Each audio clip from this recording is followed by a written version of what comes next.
What is going on, everybody? Welcome back to the channel. Aftersound here, bringing you Splinterlands content every single day.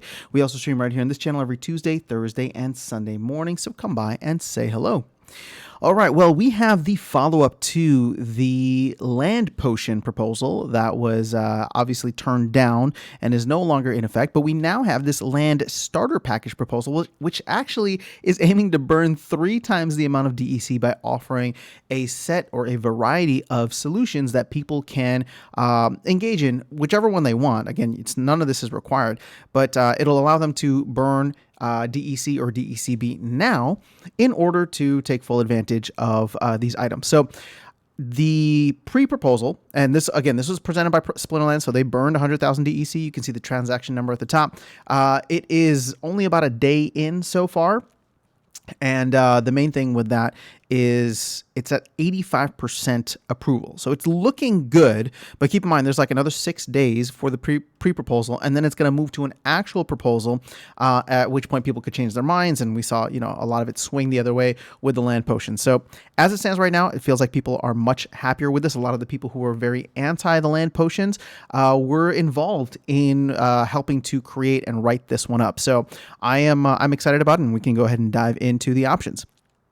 So let's see here. The packages that we propose to make available are listed below. We propose that only one of each package may be purchased per land plot that is surveyed, and that these packages will only be available for purchase along with the deed survey transaction.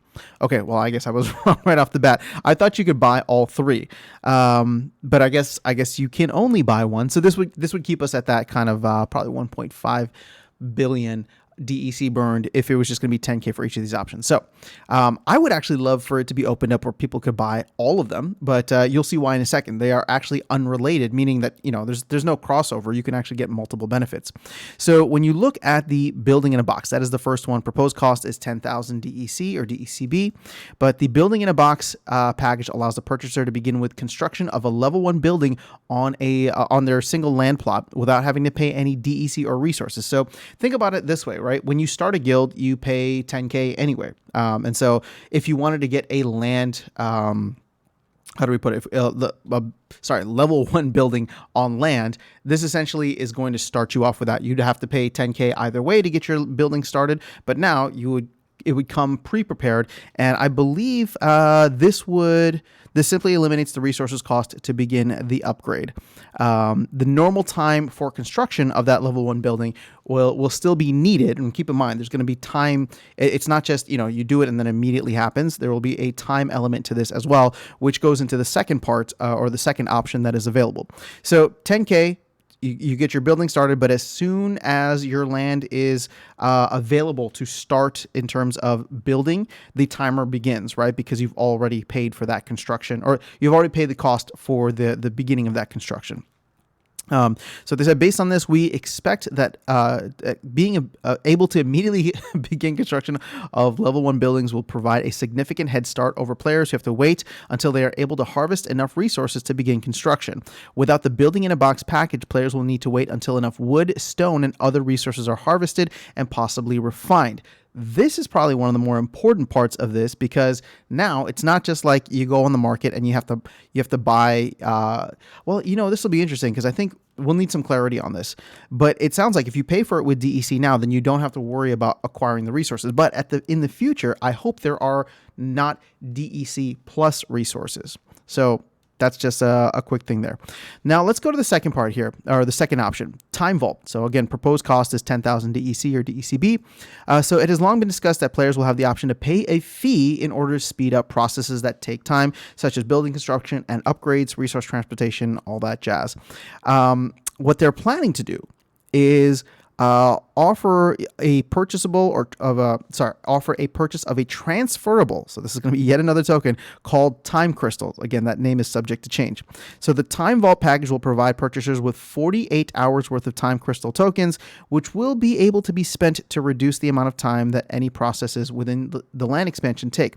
Since these tokens will be transferable, they can also be sold to other players who may want to reduce the time that their building construction or other things take in the game. They're currently planning for the time crystals to cost 50 cents USD per hour, which means that the package, which offers 48 hours worth, is nearly a 60% discount off of the value that you get. So this is interesting to me. Again, we know that this is coming. I don't like the idea of more tokens within the game, but keep in mind, every resource is going to be a token in and of itself that will be transferable out to Hive Engine and all that. So this is going to be a massive, massive game or element of the game that is just going to have so much, so many resources, so many tokens associated with it. Now, all those being tradable on the secondary market make things interesting. I hope it doesn't offer any kind of exploit, but I'm curious to see how things play out over time. Now, this one specifically, speaking of time, this feels very Web 2-y, or 2-ish, I should say. That's not necessarily a bad thing, in my opinion. I definitely think there are things we can take from the Web 2 gaming space, such as this, right? I mean, how much have people spent on being able to speed up their building upgrades or whatever kind of upgrades that they're doing, research, whatever the game element has. So in this way, for people that want to spend, they can spend, and they'll be able to burn DEC for it. So I actually like this one too. And again, I initially, when I read through it, I didn't realize you could only pick one, but I would love for all of these to be available, because then it's just like you start off the bat with your building level 1, or you start the construction, you can pay the time vault and also, reduce the amount of time and just get a head start on everybody else. And then the last one, the unstable totem. So proposed cost, again, 10 DEC or 10K DEC or DECB. So this package offers a temporary totem that will double the production rate of any building for a period of 30 days. These unstable totals will become active immediately when Land Phase 2 is released and expire 30 days afterwards, so they cannot be saved and used later on. So this is just going to be a one-time thing right at the beginning to get you a little bit of a boost. So similar to the building in a box package, the unstable totem package has the potential to provide a large head start for players who purchase them in the first month of Land Phase 2 release, which is the time when resources will be most scarce and will likely have the most demand. So this package will be non-transferable and may be used only by the player who purchased it. And then I guess they close out here. So Land Surveying is currently expected to be released at the end of Q1 of this year, 2023. And if approved, we expect this proposal will lead to a significant amount of DEC burned, which would be awesome. We hope that this proposal is more agreeable to the community. So far, it seems like that is the case. Players who choose not to purchase these packages upon surveying their deeds will still have the same chances of receiving a higher rarity land plot. So the whole potion thing is now completely out the window. So going back to all three of them, and I guess I never really commented on the unstable totem. This is the one that feels the most unknown to me. Obviously, there's so many things that we don't know, right? What's the total amount of DEC required or construction required and resources in order to make sense of this, right?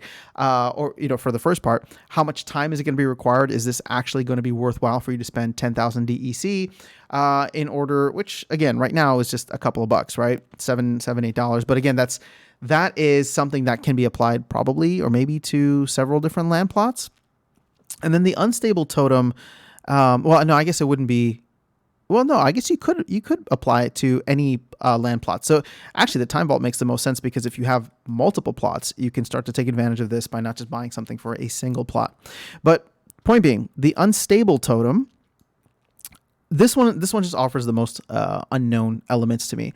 Of course, I would want double the production, but we don't really know what that production is going to look like. Do I want to be ahead at the beginning? Do I want to, demand will definitely be higher early on, but will I be using that demand? Will I be selling off, whatever supply I have? I don't know. The unstable totem is the one that doesn't kind of appeal to me in that way, but maybe things could change, right? And as I said, if all of these were offered, I would actually probably get all three of them for my land plots, which again, I only have two of them. But if I had to choose one, I think the building in the box makes the most sense for people with single plots, or that aren't too worried about the time element. But if you do want to be faster, well, then you could do the time vault, and I guess in another way that is time related, the unstable totem. Either way, I really like the way that these proposals were put out. I like the different options that are available, and ultimately, I will vote for this because I understand people want to wait until the land white paper, and I get it. My bias here is that I'm not a large landholder, so my investment into land isn't as high as other people's needs to be, right? Like I don't need to buy 10,000 or 1,000 of these because I'm a region holder, or 100 of them because I'm a tract holder. It's just 2 plots. So for me, I like this. I like the idea of it. It makes sense. And I do trust the team to put out, whatever they're offering here will be aligned with what they have in mind. Now, would I like to see a land paper or white paper out before we have to make a decision? Absolutely. Well, who doesn't? But here's the thing. I like this the way that it is. And I think there is no problem voting for it now, and which is why I'm going to vote for it, because at the end of the day, if you don't want it, you don't have to buy it. But why would you be stopping other people from burning DEC? If other people are willing to take a little bit of a chance, why would you stop them from burning the DEC that's going to help something that would help the entire ecosystem, right? So again, I think that if you want to wait until the white paper, it makes sense. I think what you shouldn't be forced to do is make a decision to purchase these before the land white paper comes out. So keep in mind, we are in almost mid-February right now. It's going to take roughly 14 days for this proposal to be decided upon. So let's just say end of February is when this will either be a yay or a nay. And at that point in time, let's assume it passes. If we do get the land white paper out by the end of the quarter, that just means that we would just need to wait like 1 month.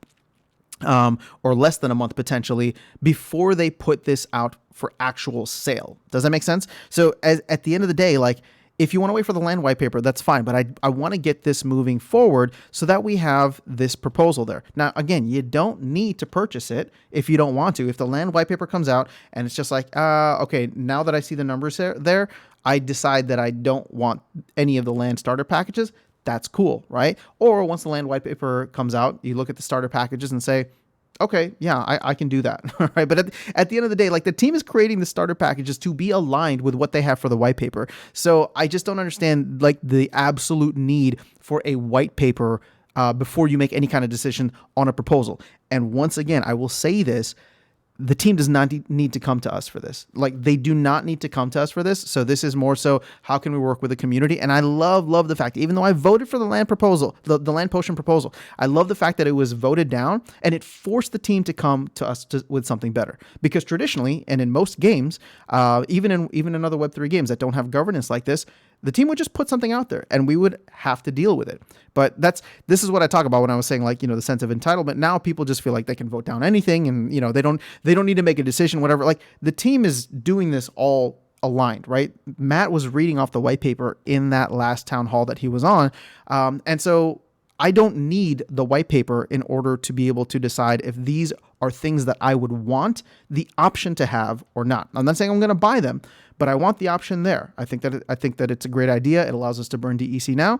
And when the actual white paper comes out, that's when I spend my DEC. That's when I can choose. That's when I can choose to spend my DEC or not. But again, just turning it down to turn it down doesn't make sense. That's my opinion.